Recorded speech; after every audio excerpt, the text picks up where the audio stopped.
Okay, so last time we were talking about separations involving solids. And the last thing we did was the drum dryer. And now we're going on to heat exchangers and furnaces. So you would have seen this thing that if a process stream requires heating above 400 degrees C, like that pyrolysis furnace in our vinyl chloride monomer example, use a furnace unless the process fluid is subject to chemical decomposition. So 400 degrees is the magic number where you would use a furnace rather than just heat exchange. So let's go through the thing from the beginning. Unless required as part of the design of a separator or reactor, provide the necessary heat exchange for heating or cooling process fluid streams with or without utilities in an external shell and tube heat exchanger using countercurrent flow. Now, the reason that we say this is the shell and tube heat exchanger is a well-established heat exchanger for low-cost maximum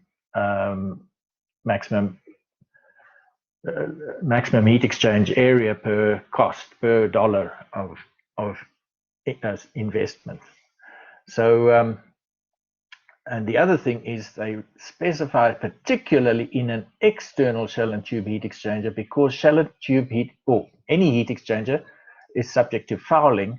And with a shell and tube heat exchanger, the maintenance of the tubes is relatively easy if it's external, because you can take the heat exchanger apart and clean tubes and clean the outside of tubes and do general maintenance on your heat exchanger. So now, if you have a look at using, okay, with or without utilities, let's just explore that. Without utilities means that you're exchanging one process stream with another process stream.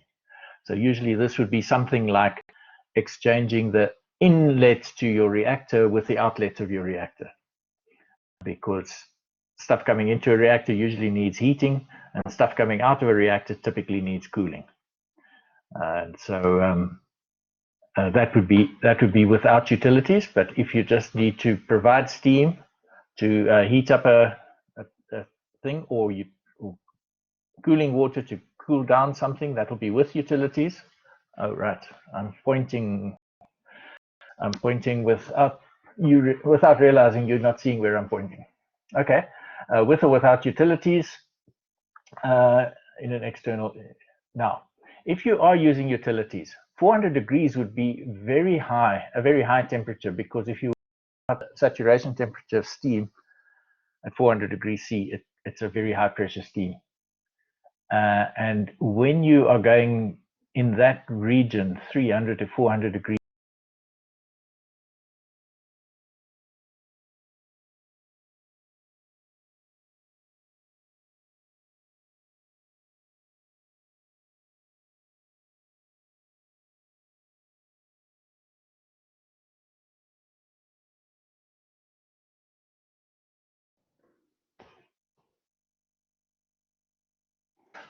there, are we back? Yes, looks like we're back. Sorry, I got purple circles around my microphone and video, and suddenly lost. Oh, so the whole thing got lost. All right, so we were talking about this. You can get heat transfer fluids that are stable up to 400 degrees C. So it might be a lot better to use a heat transfer fluid rather than making this very high pressure steam. And that makes the heat that saves on costs, because when you have to have extremely high pressure steam, it will need a much more expensive boiler and process. All right. So let's go on. That is heuristic 22. Done. 23. Near optimal minimum temperature approaches in heat exchangers depend on the temperature level as follows. Okay, now I just want to point out this thing about minimum temperature approaches. On each side of a heat exchanger, you had a delta T. So you had a delta T1 and a delta T2, and you used to work out log mean temperature difference from those two delta T's. So on the one end of the heat exchanger, you'll have the one stream coming in and the other stream coming out, and that delta T1 is the difference in temperature of the incoming and outgoing stream. And then on the other end of the heat exchanger, you've also got a stream coming in and out, and delta T2 is the temperature difference over there. So if you want to work out the area of a heat exchanger, you use the log mean temperature difference. In process synthesis, we're going to only worry about the minimum temperature approach. So if you've got a delta T1 and a delta T2, whichever one of those is the smallest, that's the one that we're worried about, because when you work out log mean temperature difference, it will tend to weight towards the minimum temperature approach. So let's have a look.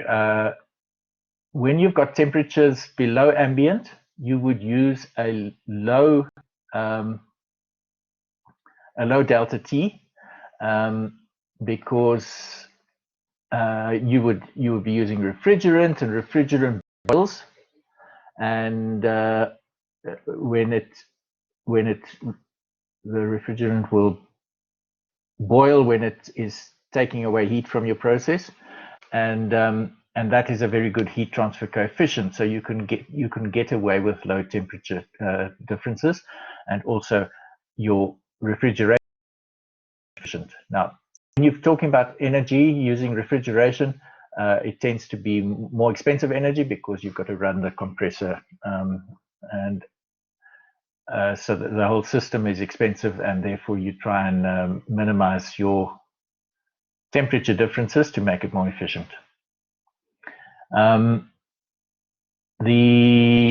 Normally you're going to expect 10 degrees C minimum temperature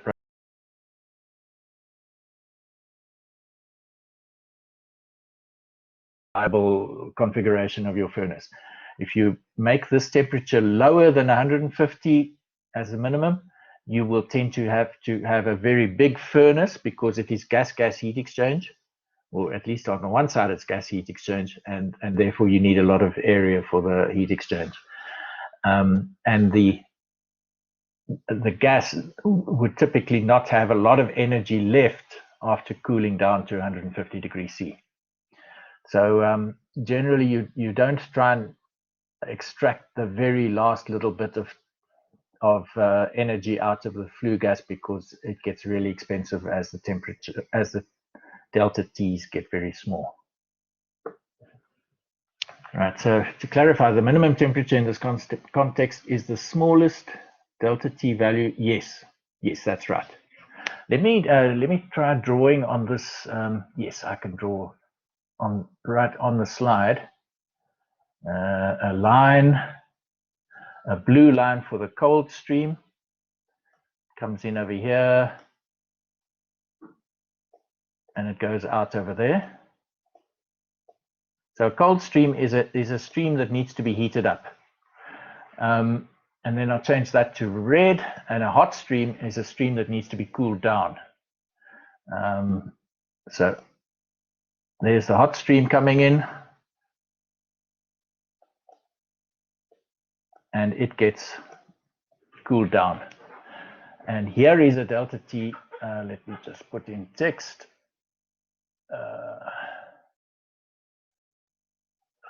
So this is a delta T on the one side, and there's a delta T on the other side. And that is the difference between the hot and the cold stream there, the hot and the cold stream there. So these temperatures refer to which of these is the smallest will be the one that really determines the area of that heat exchanger. So whichever one of these two, DT1 or DT2, is the smallest, that's what we're referring to. Oops. That's what we're referring to when we talk about these temperatures. Okay.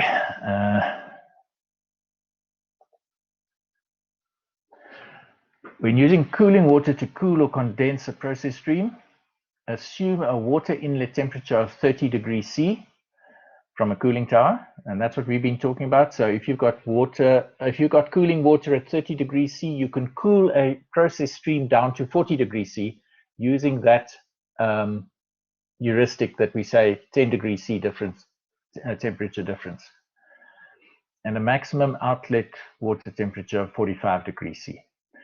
So yeah, the maximum one is, it depends on your situation. If you are living in Durban, if you're putting up your plant in Durban, then you're going to have high humidity on many days, and then your cooling towers become fairly inefficient. You have to cool. They will easily overload, and you will tend to get higher temperatures out of your cooling towers. But generally, up on the Highveld, you can probably use 30 degrees C quite easily, because you've got dry air, and the cooling towers will easily cope with a high heat load.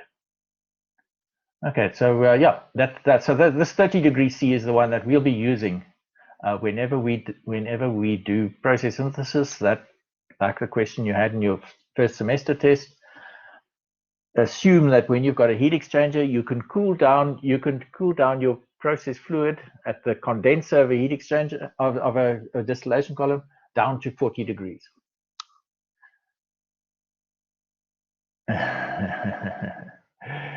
Yeah, 40 and 55.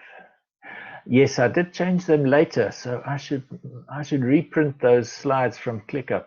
And so yeah, you guys can just, I suppose you've got it only electronically at the moment, but I did change my slides at some stage because I wanted to use 40 degrees C as the temperature that you can cool down process streams to using cooling water. So that's why I reduced these a little bit.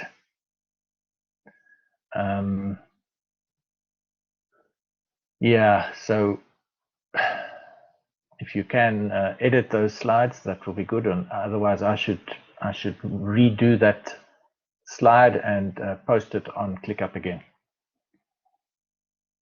Yes, use 30 and 45, please.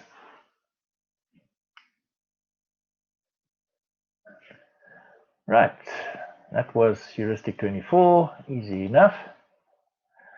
Boil a pure liquid or close boiling liquid in a separate heat exchanger using a maximum overall temperature driving force of 25 degrees C to ensure nucleate boiling and avoid undesirable film boiling. Okay, so you've learned all about film boiling. This thing, like if you've got a frying pan and you put some water on a hot frying pan, the water droplets will be dancing around on top of the pan and not wet the pan. And that's pretty much what film boiling is. And when you've got film boiling, you've got a layer of gas between the heat exchange surface, in this case the pan, and the liquid that's dancing around on top of a gas cushion. So this is pretty important because if you've got a problem on your process and you recognize that this unit operation, this heat exchanger is not heating your process fluid up enough, it's very easy to go and just say, okay, let's increase the pressure of the steam to this heat exchanger. Increasing the temperature of the steam will increasing the pressure of the steam. With a pressure regulator, you can increase the temperature at which the steam condenses, and then you increase it, and it's not increasing the process temperature enough. So you put some more steam, some more pressure, and then it gets even lower. Then it works even worse. And if you're not a chemical engineer that studied at Tux, you would not realize what's happening, and you would just carry on cranking up the steam, and the heat exchanger will get less and less efficient. So yeah, it's an important thing that if you design a heat exchange, that you should make sure that it is difficult to actually get a temperature driving force of more than 25 degrees C.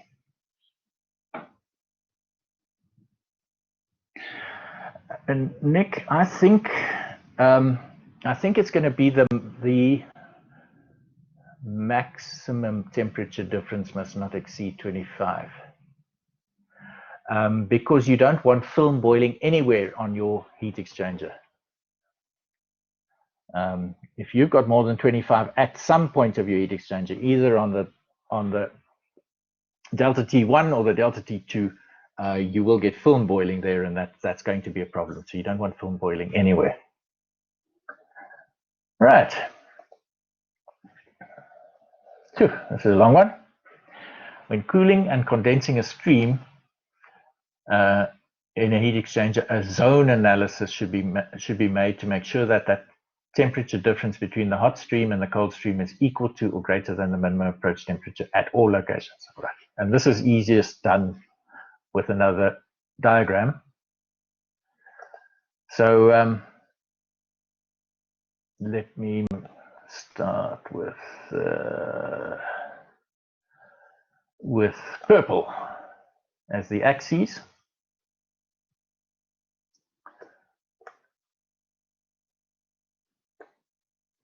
And let's put in a, let's say cooling.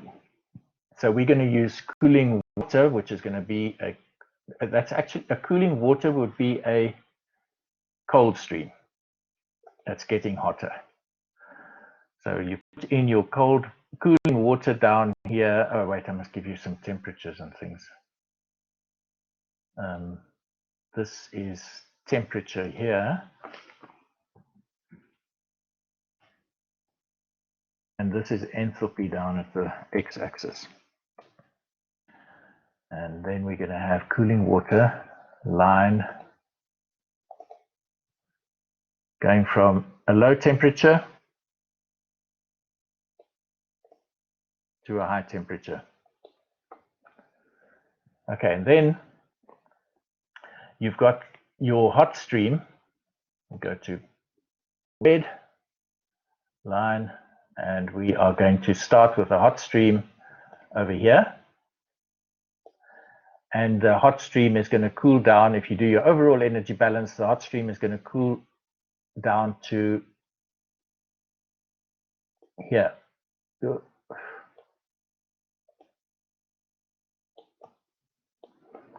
Okay, and that looks all very nice. But if there's a phase change that happens, normally you would expect the CP would be constant, that you would have a straight line going between theirs, and there wouldn't be any problem with delta T min. You can simply take this one at the bottom here is the smallest delta T min, delta T, and you can use that as your delta T min. But when you've got cooling and condensation, I'm still online, so that should be fine. The sensible heating will drop the temperature when you're doing sensible cooling. The temperature can drop very quickly with a small amount of enthalpy, and then as soon as you are condensing, you will have the same temperature for a while. And eventually you will have a sharp slope, a high slope, when you are cooling the liquid. So this is cool. Right, let me get my pointer. Here we are cooling the gas. There we are condensing the gas, and there we're cooling the liquid. So that's when cooling and condensing a stream in the heat exchanger, a zone analysis should be made to make sure that the temperature difference between the hot stream and the cold stream is equal to or greater than the minimum approach temperature. So here we've got an impossible situation, because in this area here, we are cooling down the cold stream and heating up the hot stream. It won't happen, because as we approach zero here, zero temperature difference, you need an infinite heat exchanger. So essentially, nothing happens. You don't get to cross the streams. And what I say, you should be able to do the zone analysis, that you can say, when we're cooling down the vapor stream, we need to analyze this zone to see what the delta T min is. And then when we condensing, we need to look at that zone to see what delta T min is, and it sort of gets to impossible levels over there. And we do another zone analysis where we're cooling down the liquid at that point. So that's pretty much what this thing is saying. And exactly the same is going to happen when you use a heating up and boiling a stream. You'll have the same issue. So the zone analysis is performed by dividing the heat exchanger into a number of segments and applying an energy balance to each segment to determine the corresponding stream outlet and inlet and outlet temperatures for the segment, taking into account any phase change. A process simulation program conveniently accomplishes the zone analysis. So what you would do is to specify on your gas liquid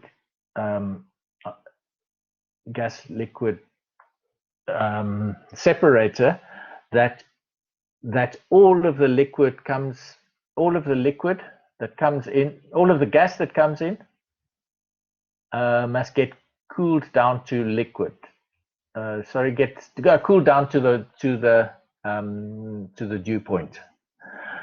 And then from here, you will go from everything being a vapor down to everything being a liquid, and then you cool the liquid further. And that you need to do on the that you can do easily on a simulation package like your DW Sim. And that'll give you all of these temperature, these energy balances over these zones. Okay. No questions there?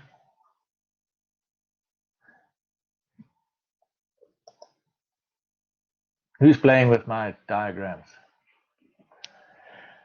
Typically, a hydrocarbon gives an adiabatic flame temperature of approximately 2000 degrees C when using the stoichiometric amount of air.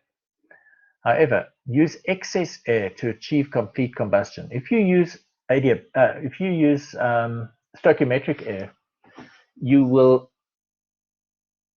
have uncombusted hydrocarbons at the end. You won't get complete combustion of the hydrocarbons, and you'll have some CO being formed instead of everything going to CO2, because you don't have enough air. You will make CO, and because the concentration of oxygen is low, you don't get complete conversion of the hydrocarbons. So this thing that hydrocarbons have a flame temperature of 2000 seems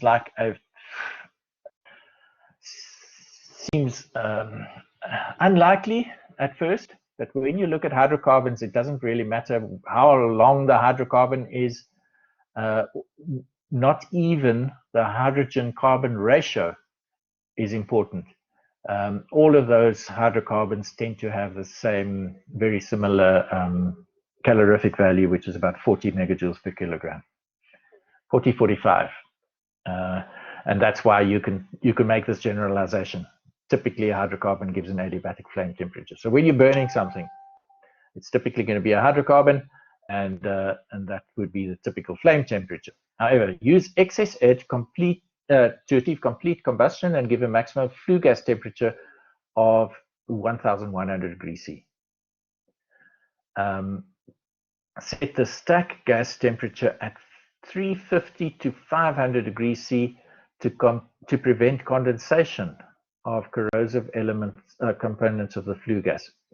So this is particularly when you're using coal or a sulfur-rich fuel. Then you'll get sulfuric acid, SO3, which converts to sulfuric acid, and that can condense on your flue, and in a year's time, suddenly your flue collapses because it's riddled with holes, and what used to be 2mm steel is now 0.1mm steel. Yeah. This flue gas temperature, that when you talk about a flue, it is the actual chimney. No, I'm not particularly sure why we've got a difference here, flue versus stack.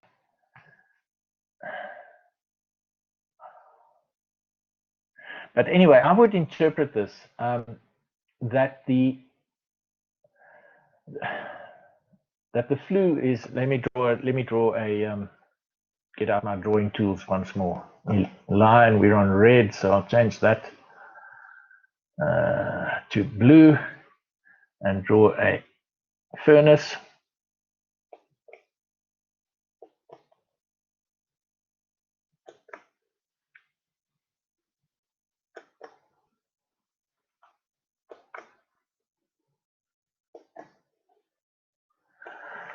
Okay, so you've got your flame. You've got your flame here at the bottom, and you're going to have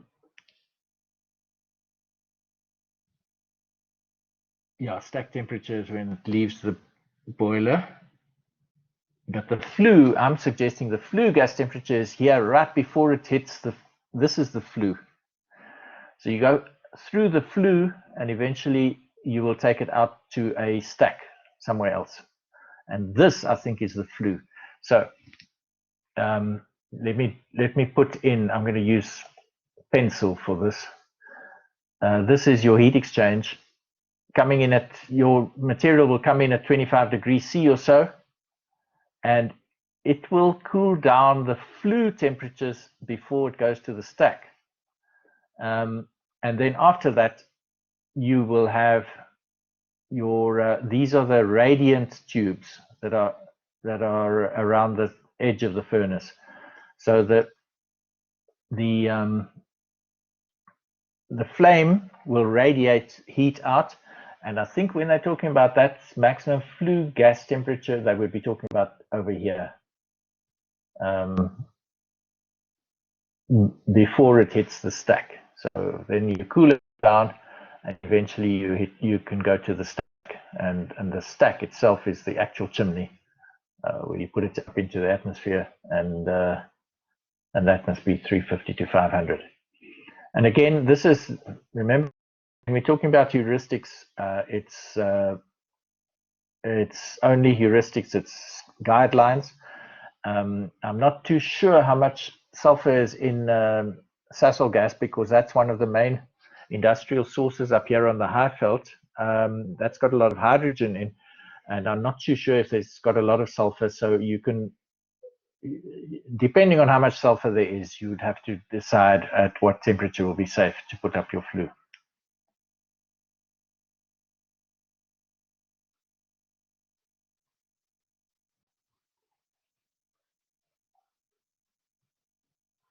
I'm just reading Yanni's comment, and thanks very much for that, Yanni.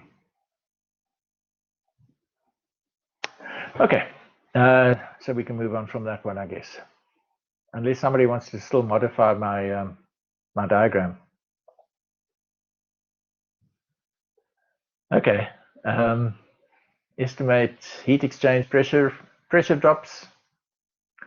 10 kPa for boiling and condensing, and the reason that's small is, okay, when you're designing a heat exchanger, you actually would prefer a high pressure drop, because that will give you thin films in your heat exchanger, which determine the heat transfer coefficient from the fluid to the solid wall, to the heat exchanger wall, and that's why we're talking about higher pressures down here when we want to really optimize the heat exchange coefficient. When you're boiling and condensing, you know you've got heat exchange coefficients at 1000 or 2000 watts per square meter Kelvin. And so you don't need a high pressure drop when you're boiling and condensing. And that's why we're talking 10 kPa. So this will depend on each side. If you've got one side of your heat exchanger that's doing boiling or condensing, then 10 kPa across that side will be fine. When you've got a gas, 20 kPa, 20 kPa will create a very strong flow of gas, but yes, you do want a very high gas velocities in your heat exchanger, because gas heat transfer coefficients are so low. 30 kPa for a low viscosity liquid, and that's like water or something like that. So that if you've got putting cooling water through, you're using cooling water as a utility on one of your heat exchangers, you would design the pressure drop across that heat exchanger as 30 kPa. And the reason for that, we've talked about it a lot, is when you're pumping liquids, the cost of a pressure drop, the energy cost of losing 30 kPa is minimal. A normal centrifugal pump is going to give you 200, 300, 400 kPa, and that's that's standard size centrifugal pump. So you can easily use up 30 kPa. And then as soon as you go to a high viscosity liquid, if you want to know, Luca, that is not necessarily the shell side. It's whatever side you can have 10 kPa on the you can have 10 kPa on the tube side if you're putting the boiling and condensing on the tube side, and you might have a high viscosity liquid on the other side, and on whichever side that is, there will be a 50 to 60 kPa pressure drop there. So yeah, so with a high viscosity liquid, you're going to have a thick boundary layer, and that boundary layer needs, if you want to get that thinner, you can have much more stress on the viscous fluid, and that'll make the boundary layer thinner. And then and that stress you can increase with increasing pressure drop. So the increasing pressure drop will give you higher velocities through the heat exchanger, and therefore you can get much more reasonable heat transfer coefficients, because a high viscosity liquid will have poor heat transfer coefficients. And finally, 130 kPa for a process fluid passing through a furnace. So that's a fairly hefty pressure drop, but it is what you want to achieve in a furnace is that the cold side, which is the process fluid side, must be the dominant heat transfer coefficient, because that will ensure that the furnace tubes will remain at the temperature of the process fluid. Because the process fluid is the colder side, you want to keep your tubes as cold as the process fluid, and therefore it's really important to keep your process fluid as the dominant heat transfer coefficient, the highest heat transfer coefficient. And the hot gases, the 1100 degrees C gases, are the less dominant. Well, it'll also include radiation, but that must be the less dominant heat transfer coefficient, and that ensures that your tubes remain cold. Okay.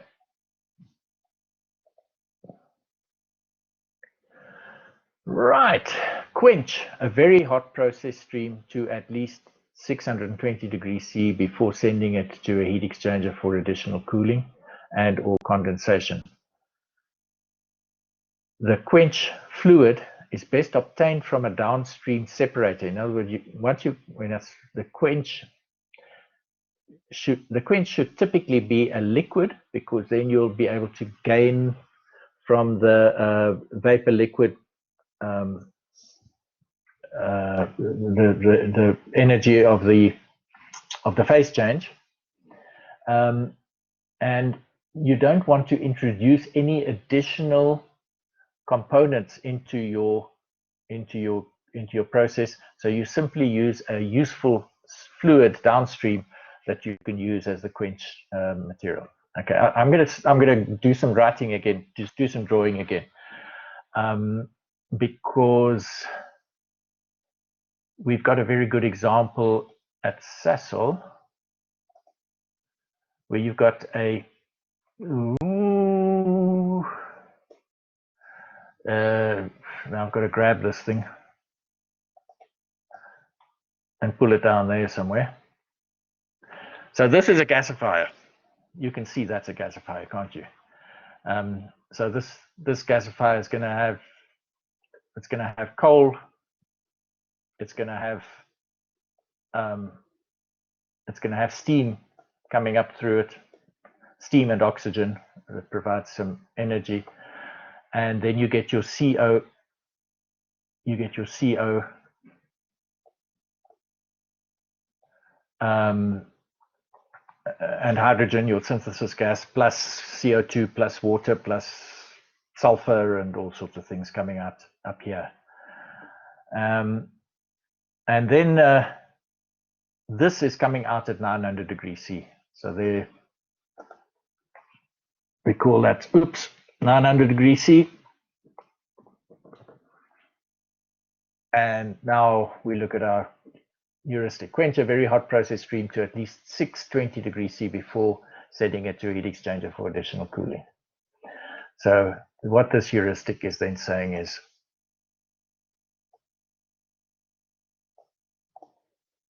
we cool this by adding a quench.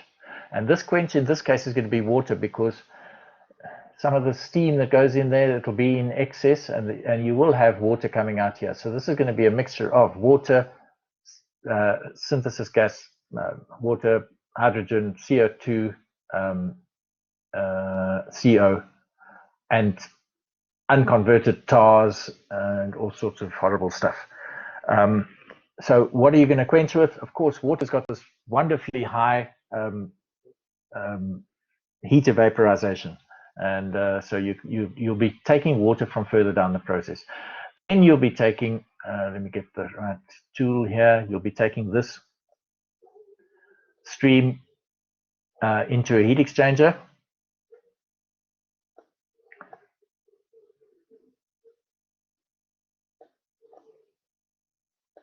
And cooling it down, and eventually you'll go into a gas liquid,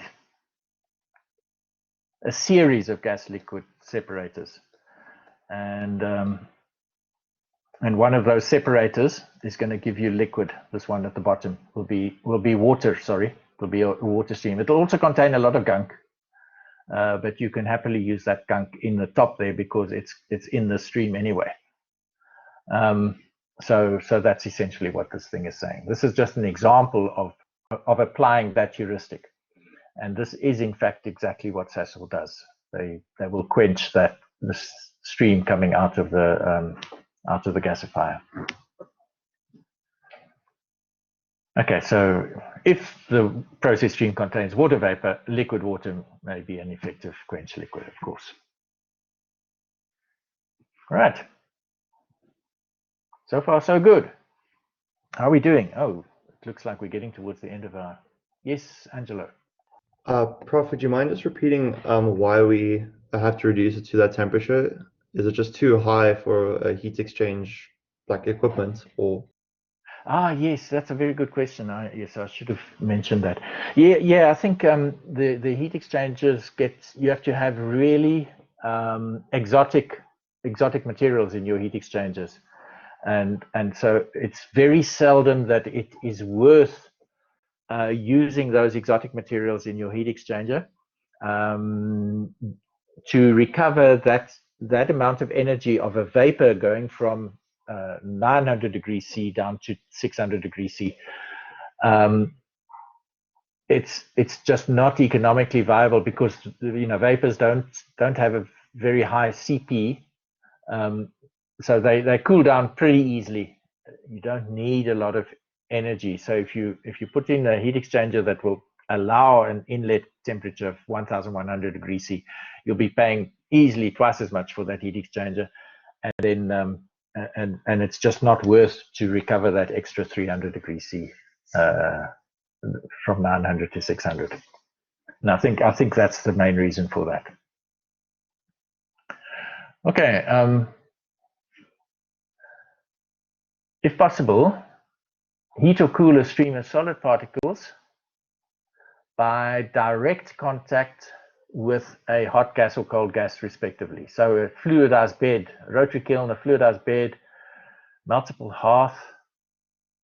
I'll show you what a multiple hearth looks like. You know what a rotary kiln, we've been through a rotary kiln, fluidized bed, and all of these things, we've got the hot gases passing directly through those particles, or on top of the particles in terms of a rotary kiln.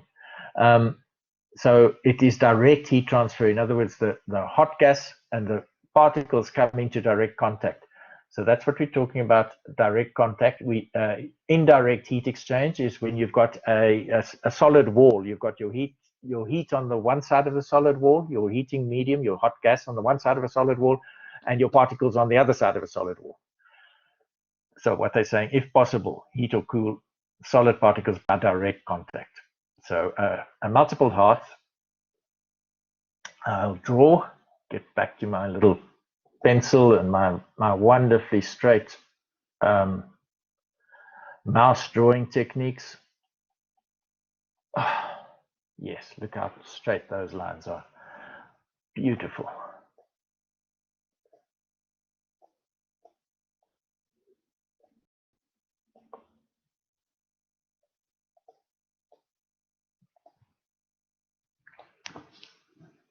What is that, Luca?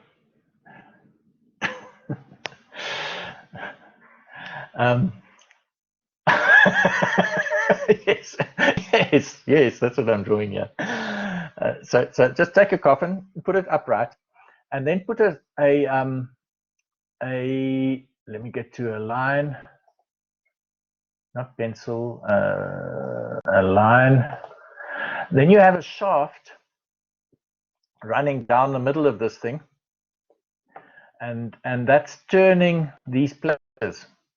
Now there's a disc and there's a donut, and there's a disc and there's a donut, and these are being turned by the shaft that's running down. And then you stick your then go back to pencil, you stick your solid material on the first platter, and that falls down onto a donut, and from the donut it falls down onto a platter. On the platter it falls down onto a donut, and so forth, until eventually you take out your solid at the bottom. And let's call it, we're heating up the solid. Then we've got hot gases coming in over there, and the hot gases are coming up and out again at the top. Okay, yeah, that's the multiple hearth. Flash pneumatic conveyor, we've already discussed. You know what that looks like. Otherwise, use a jacketed spiral conveyor.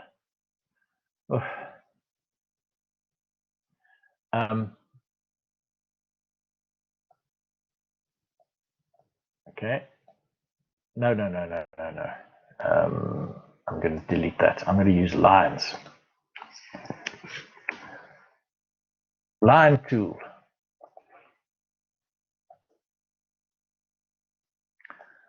This is a jacketed spiral conveyor. You've got a tube, and you've got a shaft. I will draw the shaft while I've got the line tool here. And now I'm going to go back to pencil. And then you've got like an Archimedes screw.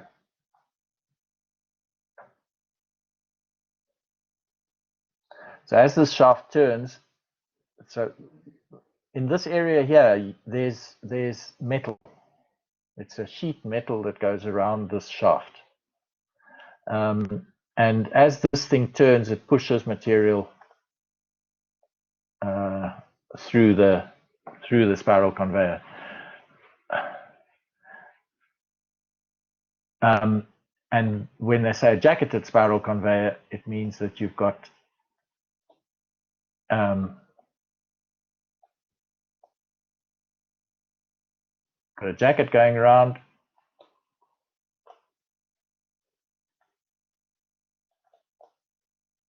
Oh, messed that one up. So this jacket is filled with water and your hot particles are going through that way. If it's not possible to heat them by direct contact, then you do indirect contact because the heat transfer occurs through that wall. Okay, and that's it. That's how to do solid particles, heating and cooling. Wouldn't a scroll also fit? Yes, that is true. And when they say jacketed spiral conveyor is also a spiral that goes. Yeah, you don't have to have the shaft. In fact, if you don't have the shaft, you've got. Let me get back to my pencil. I am in my pencil too. So forget about the shaft being there. And this is a round rod. That's still in a spiral. And if you simply attach your shaft over there, you can turn the spiral and that will convey your material. And the advantage of something like this is you can have a bent tube and it will still work because if you have a gentle bend in your tube, you can actually push this tube upwards and put it at the top of a tank. You can convey the stuff to the top of a tank through a bent tube if you've got a scroll. But the other spiral conveyor that I know of is more difficult to draw. I'm just going to try and make some space here.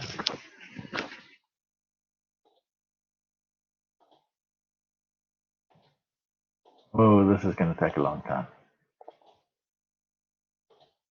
All right, I'm not going to make any more space. I'll use another color. So spiral conveyor, let me just go to another color. No, we're going to use the pencil tool and we're going to change the color. A spiral conveyor is freestanding and it's a trough where the stuff can actually just roll down. The solid particles actually roll down the trough. And they do separation using this sort of technique. I don't think that's what they're referring to when they talk about a spiral conveyor in this case. But you can use a spiral conveyor that looks like this. Let me draw the cross section there. Whoa, where did that come from? And that's coming down, and the stuff is just rolling down the spiral conveyor, and you can get separation like that. It's like a big gold pan, gold prospecting pan. You get your separation like that. Okay, moving on. Pressure changes. Okay, this is where I wanted to stop, and it's the end of the lecture in any case. I've got some, that looks very nice. Time. Yes, well done, whoever was drawing that. And so I'll see you tomorrow, and we can stop the recording. Oops.